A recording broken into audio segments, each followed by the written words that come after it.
കപ്പലിൽ നിന്ന് രക്ഷപ്പെടുത്തിയ 18 പേരെയാണ് മംഗളൂരുവിൽ എത്തിച്ചത്. ഇതിൽ 6 പേർക്കാണ് പരിക്കേറ്റിട്ടുണ്ടായിരുന്നത്. ഈ 6 പേർ AJ ആശുപത്രിയിലാണ് ചികിത്സയിലുള്ളത്.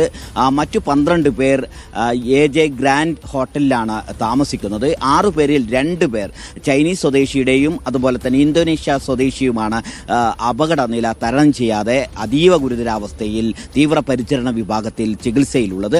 ഇതിൽ ചൈനീസ് പൗരന്റെ പൊള്ളലേറ്റത് 40%, ഇന്തോനേഷ്യ പൗരന്റെ പൊള്ളലേറ്റത് 30%. 40-30% പൊള്ളലേറ്റത് അതിഗുരുതരമായൊരു അവസ്ഥയല്ലെങ്കിൽ പോലും ഇവരുടെ ശ്വാസകോശത്തിനാണ് പൊള്ളലേറ്റത് എന്നതാണ് ഇത് ഏറ്റവും അപകടകരമായ ഒരു അവസ്ഥയിലേക്ക് എത്തിക്കുന്നത്. ഇവരുടെ ശ്വാസകോശത്തിന് പൊള്ളലേറ്റു എന്നതുകൊണ്ട് തന്നെ 2 പേരെയും അബോധാവസ്ഥയിലായിരുന്നു ആശുപത്രിയിൽ എത്തിച്ചതെങ്കിലും ഇന്നലെ പുലർച്ചയോടുകൂടി തന്നെ അവർ സംസാരിക്കുന്ന ഒരവസ്ഥയിലേക്ക് എത്തി എന്ന് ഡോക്ടർ പറയുന്നുണ്ട്. പക്ഷേ അവർ അപകടനില തരണം ചെയ്തു എന്ന് പറയാൻ കഴിയില്ല എന്നാണ് ഡോക്ടർ പറഞ്ഞത്. കാരണം 72 മണിക്കൂർ മുതൽ ഒരാഴ്ച വരെ സമയം വേണ്ടിവരും ഈ പൊള്ളലേറ്റവർ അപകടനില തരണം ചെയ്തോ എന്നറിയാൻ.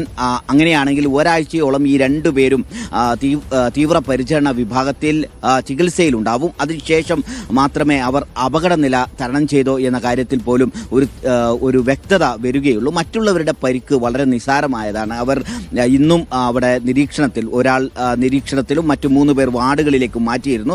അവർ കൂടുതൽ സുഖം പ്രാപിച്ചു വരുന്നുണ്ട്. അവരെ ഹോട്ടലിലേക്ക് തന്നെ മാറ്റിപ്പാർപ്പിക്കാൻ കഴിയും ഒരു വിവരമാണ് ആശുപത്രിയിൽ നിന്ന് ലഭിക്കുന്നത്. അങ്ങനെയാണെങ്കിൽ ഈ ആശുപത്രിയിൽ ഉള്ള 2 പേരൊഴികെയുള്ള ആളുകൾക്ക് നാട്ടിലേക്ക് പോകാനുള്ള സാധ്യതയുണ്ടോ എന്നതടക്കം കമ്പനി അധികൃതർ പരിശോധിക്കുന്നു. ഇവരുമായി ബന്ധപ്പെട്ട കേന്ദ്രങ്ങളിൽ നിന്നും ലഭ്യമാവുന്നത് സുരക്ഷിതമായി അവരെ വീടുകളിലേക്ക് എത്തിക്കാനുള്ള നടപടികൾ ആരംഭിച്ചിട്ടുണ്ട്. അതിന്റെ നടപടികൾ പുരോഗമിക്കുന്നു എന്ന് തന്നെയാണ്.